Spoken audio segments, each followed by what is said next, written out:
part of the FII this year.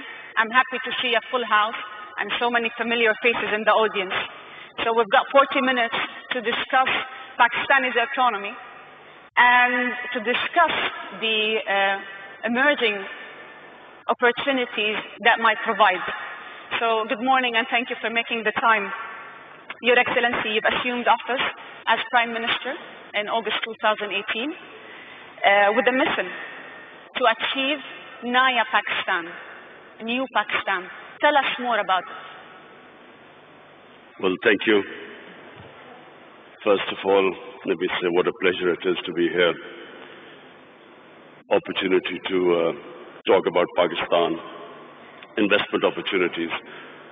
But Naya Pakistan is actually the Pakistan it was meant to be. Pakistan was the only state, well, one of the two states made in the name of an ideology which was Islam. So when we talk about Naya Pakistan, it is going back to the vision of the founding fathers of Pakistan. And what the founding fathers of Pakistan envisaged was a state based on the principles of the first Islamic state of Medina. And those principles were justice, meritocracy, a welfare state where the state took responsibility for the weaker section of the society. And above all, state to educate its people. So these were the principles which, very lofty principles, why Pakistan came into being. So when we talk about Naya Pakistan, it means going back to the principles of the what the founding fathers stood for. And hence the struggle to educate our people, develop our human resources, strengthen our institutions, especially of justice. Sadly for us, some of those principles are more visible in, say, the Scandinavian republics, say in Switzerland, say in New Zealand, than in Pakistan, what was supposed to be an example for what an ideal Muslim state was supposed to be. You've mentioned so many important points that I'm going to go back to one by one. So working on human capital, fighting corruption, empowering the economy. Walk us through the economic agenda of your government now. Well, you know, we have been in power for 60 days. We have inherited two big deficits, fiscal deficit, current account deficit. And so the immediate concern for our government is to increase our exports. We need to increase our exports because we have shortage of foreign reserves because of our current account deficit. We need to get more remittances through the banking channels because there are about 8 to 9 million Pakistanis who work abroad, who are living abroad. So we need to bolster our foreign exchange reserves, immediate improvement in exports, giving incentives to the exporters, getting Pakistanis to send remittances through the banking channels, because then, we would have enough dollars. At the same time, clamping down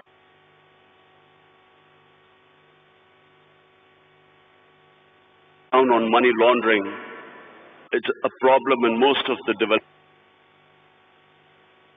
developing world where the money leaves the country through illegal channels. And then create the opportunities for investment. So these are the immediate measures we have been taking in these 2 months. Obviously, to get through this difficult period, we're looking for loans.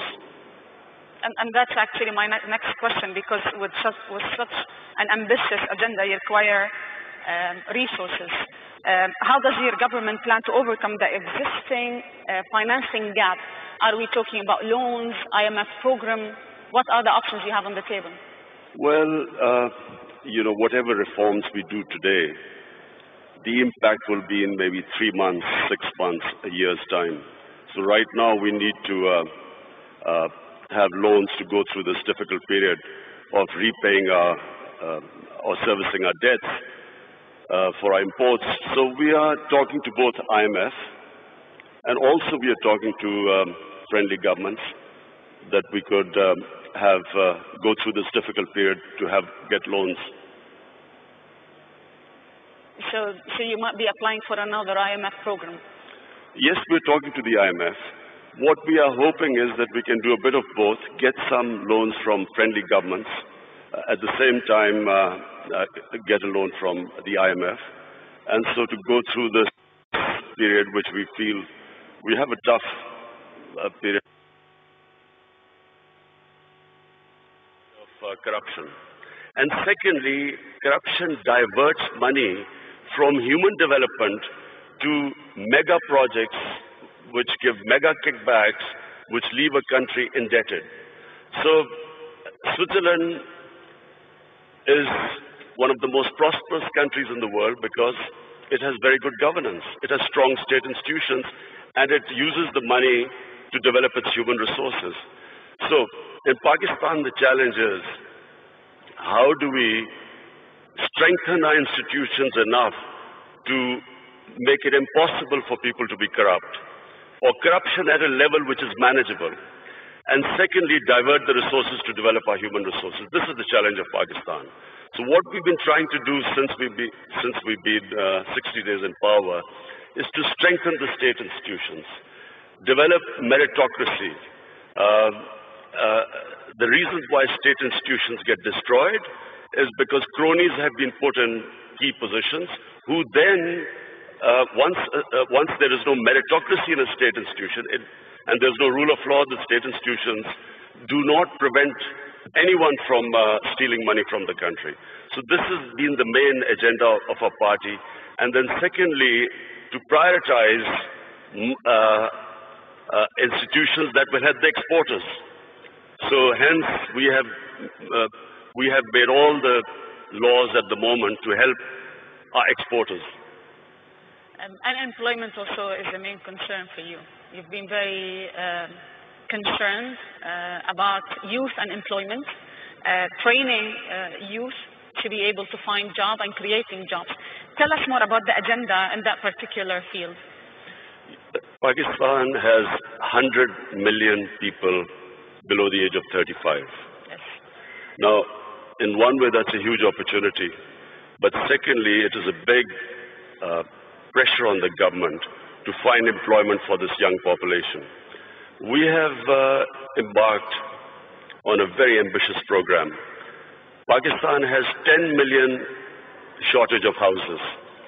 So we have embarked on this program that in the first 5 years, we will build 5 million houses. And so hence creating all the conditions, removing all the red tape that comes into the housing sector. Also, of course, trying to attract foreign investment for this housing. At the same time, apart from the housing, what we are trying to do is create the enabling environment for investment.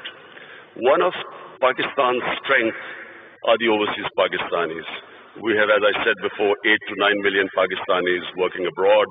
We have, if we create the enabling environment, we will then be able to attract their investment.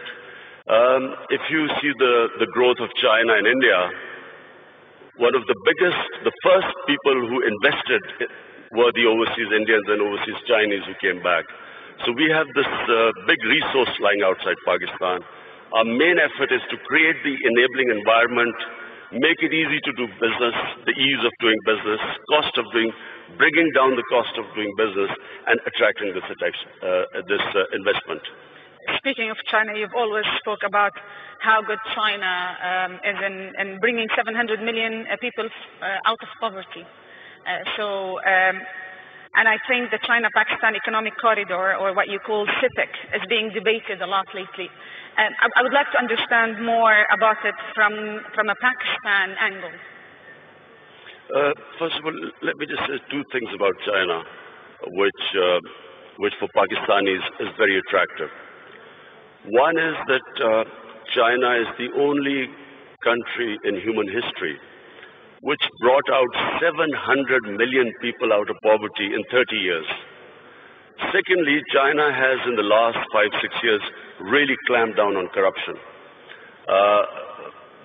In the last 4 years, I think they convicted about 415 government ministers in corruption cases. So these are the two problems which which face Pakistan. We have corruption, and so we are going to look for ways, because white collar crime is very difficult, especially in our countries, to catch, because we do not have the people. Absolutely. We do not have those who understand, who can convict white collar criminals. So we are going to get help from China. And secondly, all the way they have brought this huge amount of humanity out of poverty. So poverty alleviation is the second thing which we learn from China, and I'm going there next month. So we hope to, we've already asked the Chinese government to help us in these two areas. CPEC is a great opportunity for Pakistan. CPEC connects us to China, which is one of the biggest markets. Because of CPEC, we are developing Gwadar, which is, after Singapore, the second deepest port. And because of CPEC, we are developing these special economic zones where we will invite investments from all over. So hence, provided we get our governance structure right, CPEC is a great opportunity for Pakistan. And actually, that leads to my second question, that this whole collaboration with China, how can it help Pakistan bring more international investors? Well, simply because China, A, is a huge market. Secondly, the CPEC is this route which connects us, China, right down to Gwadar. So we have all this opportunity with these special economic zones to invite people. It gives a great opportunity for investment. And remember Pakistan's strategic position. It is sitting next to two of the biggest markets, India on one side, China there, and then of course, inshallah, when peace returns to Afghanistan, then we have this all the way to Central Asia. So Pakistan is strategically probably one of those countries blessed. It is placed in one of the great positions in the geography of the world.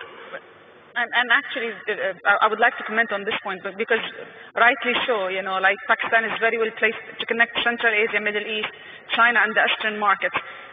Do you have a plan to leverage on that natural advantage? The plan is to create the enabling environment in Pakistan so that we can attract investors. Not just foreign investors, not just overseas Pakistani investors, even our own investors who, unfortunately, because of our poor governance system, were not really investing in Pakistan. We didn't even give them enough incentives, and I'm talking about Pakistani investors. So we are restructuring our duty structure. We are our tax incentives. We are restructuring everything so to incentivize people to invest. What are the sectors that you think investors would be more interested in Pakistan? Minerals. There are vast amount of mineral wealth lying in Pakistan. Coal. We have one of the biggest coal reserves in the world. We have copper reserves, one of the biggest copper reserves. Zinc. We have a lot of areas of gas which have not been explored at all. But then we have tourism. You see, Pakistan is one of the most diverse countries in the world. Pakistan starts with alpine in the north. We have alpine climate. And then from the highest, which is the second highest mountain in the world, which is K2, we go on to the sea. We have 12 climatic zones on the way. So we have, tourism has exploded in Pakistan. Our infrastructure cannot cope with the tourists. So that's one of the biggest opportunities to invest in our country. And then we have three types of tourism. We have religious tourism. North of Pakistan was the center of the Buddhist civilization. We have the oldest civilization in the world, which is the Indus Valley civilization in Mohenjo-daro. Peshawar is one of the oldest living cities in the world, 2,500 years old. Lahore also one of the ancient cities. So Pakistan is a diverse country. It's unfortunately because of the war on terror, last 13, 14 years we had this turmoil where tourism disappeared. But in the last 2 years we have all records of tourism have been broken in our country. So that's a great area to invest. So you've mentioned 2 points, tourism and energy. You've spoken up about tourism and what should happen and how the investment should be. But on housing is also, of course, 5 million houses we are building. That's another area where we're expecting investment from abroad. Let me talk about energy, because I think finding sustainable fuel and gas supply by investing in Pakistan's own production is vital for your economy. What's your plan to reducing energy dependency and really inviting international investors and local investors to invest in that particular field? You see, we have hardly had any investment in our mineral resources. And one of the reasons, as I said again, in the last 15 years, was this war on terror, where we became the center of terrorism, suicide attacks, and so investors would not come to Pakistan. Then we had last 10 years very poor governance, corruption. We did not give enough incentives for investors to come to our country. Now, thanks to our security forces, our intelligence agencies, Pakistan has controlled terrorism. It's within Pakistan now, we have really clamped down on terrorism. It's very secure. We still have problems, terrorism coming from Afghanistan, but that's why we are hoping that these peace talks, hopefully peace talks between Taliban and the Americans, we hope that once Afghanistan settles, then not only will there be no terrorism within Pakistan, but then we have the success all the way to Central Asia. So we did not have investment coming into gas, into other minerals, because we had turmoil in our country. Now with peace and stability, we have people coming in. We have some of the big giants in the energy sector now showing interest. In fact, in December, I think Exxon is coming in Pakistan. They're coming back to Pakistan. And also we want to give incentives for the people in the investors in the energy sector to come and invest in our country. Your Excellency, from here, from the FII, what message do you want to give the world about Pakistan? The message is that Pakistan is a country with great potential. In the 60s, Pakistan was growing faster than almost any country in Asia, and that's because we had the best governance system. We unfortunately lost our way. In the 80s, we ended up in what was the Afghan Jihad. We then had remnants of the Afghan Jihad throughout the 90s. 9/11, post 9/11, we suffered from terrorism. And then our governance system also, unfortunately, did not enable us to attract investment. Now, Pakistan, in my opinion, is ready. I repeat, the biggest resource in Pakistan are the 100 million Pakistanis below the age of 35. It's a huge potential in the country. We have a diverse, mineral-rich country, one of the most fertile lands in the Indus Valley Basin. So today, the country stands where it is probably right now is the best time for investors to come to our country.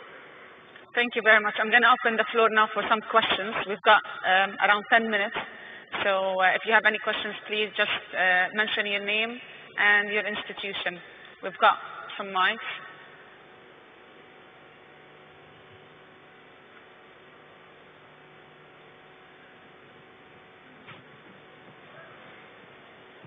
I think I was very comprehensive. We've got so many questions. Can we just pass the mics, please?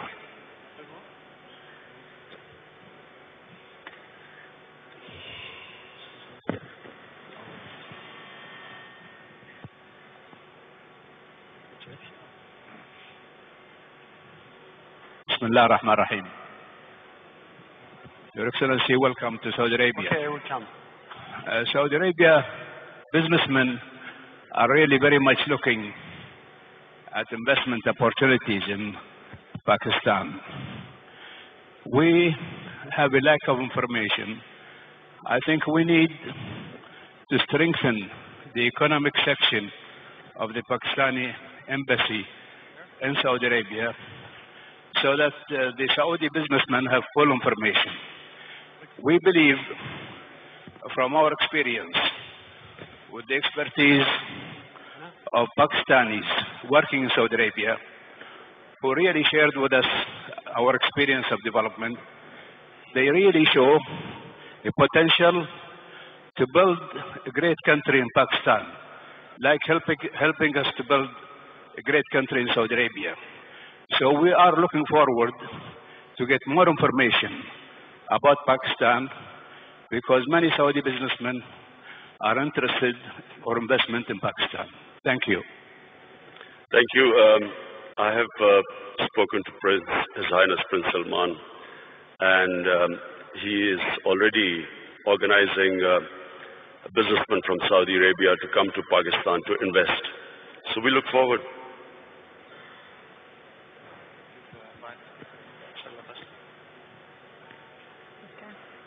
I'll take two more questions.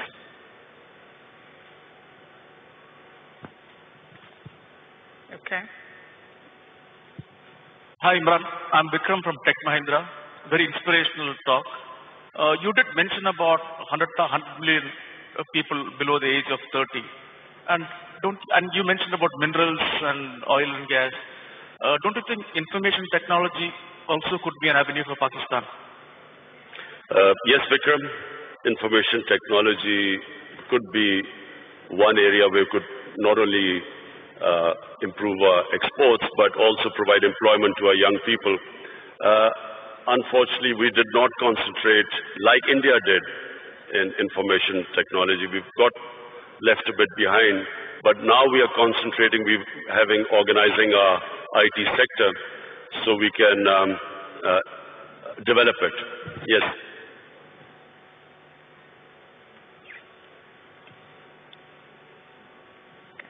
Assalamu alaikum, Khan Saab. My name is Kashif Khan. I'm a private equity and investor from the Middle East. My question to you is, a lot of investors have invested previously in the past into Pakistan economy. The biggest challenge they have is exiting out of those investments. How this government will facilitate the previous investors to exit, which will give more confidence to the future investors? Well, Kashif, I have my team here. Our chairman of board of investment is here, our finance minister, our commerce minister. The whole idea is, in Pakistan right now, is how to make it easier for people to invest, the ease of doing business. We are already working on it, trying to remove all impediments. In fact, we are now about to develop a one-window operation for investors, that anyone who wants to invest in Pakistan, he will just be able to contact one point where they can contact, and any problems they are having, we will remove. So we are now determined that the only way the country can go forward and we can provide employment to this young population is by helping the investors. And you will find things improving by the day. So we will have one more question before we wrap up. Heather Henyon from Mindship Capital. Hello. Assalamu alaikum, Your Excellency. Welcome to Riyadh. Pakistan is one of the largest importers of oil, and Saudi being one of the largest exporters. So can you maybe shed light on the possibilities of potential cooperation in oil refineries or downstream opportunities in manufacturing in Pakistan? Well, we are already talking to Saudi investors for an oil refinery to be built in Pakistan. In fact, we need 2 oil refineries in Pakistan bearing the amount of demand. So yes, the answer is yes, we are talking to Saudi Arabia. We have already met Saudi investors who just came over to Pakistan. And there is cooperation, and there's going to be increasing cooperation between Saudi Arabia and Pakistan. So we have one more question. Okay. Sorry, over here. Heather Henyon from Mindshift Capital. Just to ask about the gender strategy for Pakistan. We know that women have played a very strong role in microfinance, in the business of Pakistan, and in the formal economy of Pakistan. Can you talk more about the role that you see for women going forward as entrepreneurs and their role in the business sector? Thank you. The most important thing at the moment for our government is to ensure that we raise a female literacy in our country. Unfortunately, in literacy we have got left behind in the subcontinent, but specifically female literacy. So you can only empower women really if you educate them. So in the 5 years when we were in power in Khyber Pakhtunkhwa, the province our government was in power, we decided that every 100 new colleges to be built in Khyber Pakhtunkhwa, 70 would be for women. Similarly, in primary, all primary education schools which we were going to open, out of 100, 70 would be for women. So that's number one. Secondly, we have this housing project which we've started. We are at the bottom tier, we are doing microfinance for the poorest of the poor. This is affordable housing. And for the poorest of the poor, we are introducing microfinance. And there also we are involving women because we find that they are always in microfinance, they always pay back the loans much better than the ratio which men pay back. But apart from that, we're trying to do something which sadly hasn't happened in Pakistan. Women do not get their inheritance rights, which is mentioned in the Sharia. In Pakistan, in rural areas, women don't get their rights. So also financially empower them by ensuring that they get their inheritance rights. So, we've got another question, please. Mr. President, this has been Hindi from Dubai, UAE. You have a great neighbor next to you, which is India, and they have great potentials to be a great partners with you. What is your efforts to let go all the past history and become one big nation, collaborating with each other in different fields and businesses? Thank you. Well, I'll answer my final question. Look, one thing Pakistan needs more than any other country right now is peace and stability. The last decade or more, specifically after 9/11, has been of the greatest turmoil to our country. A war which Pakistan had nothing to do with. Pakistan ended up losing almost 80,000 Pakistanis dead. Our tribal areas devastated by the war. Half of the population in the tribal areas internally displaced. Over $100 billion lost to the economy. And one of the reasons why we are at the stage where I'm talking about the 2 biggest deficits, fiscal and current account deficit, is because of this instability and the war, where investment just dried up in Pakistan. So what we need is stability. Now, stability means peace with all its neighbors. We have peace with India, we have peace with Iran, peace with China and Iran. Our problems are right now with Afghanistan and with India. Now, when I won the elections and came to power, the first thing I tried to do was to extend a hand of peace to India. Unfortunately, and I think it's because of the Indian election coming up, and because, sadly, anti-Pakistan rhetoric brings in votes, I'm afraid we got no response from India. In fact, got rebuffed by India. Now, what we are hoping is that we'll wait till the elections, then again we will resume our peace talks with India. Peace with India is important not just for Pakistan, but for India as well. All the money that should be diverted to our human resources ends up being diverted to non-productive arms race. And secondly, peace with Afghanistan, peace in Afghanistan. It's critical for Pakistan because at the moment, the low amount of terrorism coming into Pakistan is from Afghanistan. And so it's for us, for Pakistan, it's extremely important that we have peace with both the neighbors. And I can tell you, my government will be trying its best. We are all in Pakistan, there is a consensus amongst all stakeholders that what this country right now needs peace and stability. And only peace and stability will allow us to bring in investment to most of all, to alleviate poverty, give employment to our young population. So we will wrap it here. Thank you very much for joining us, and thank you for sharing with us all this. The Prime Minister of Pakistan, thank you.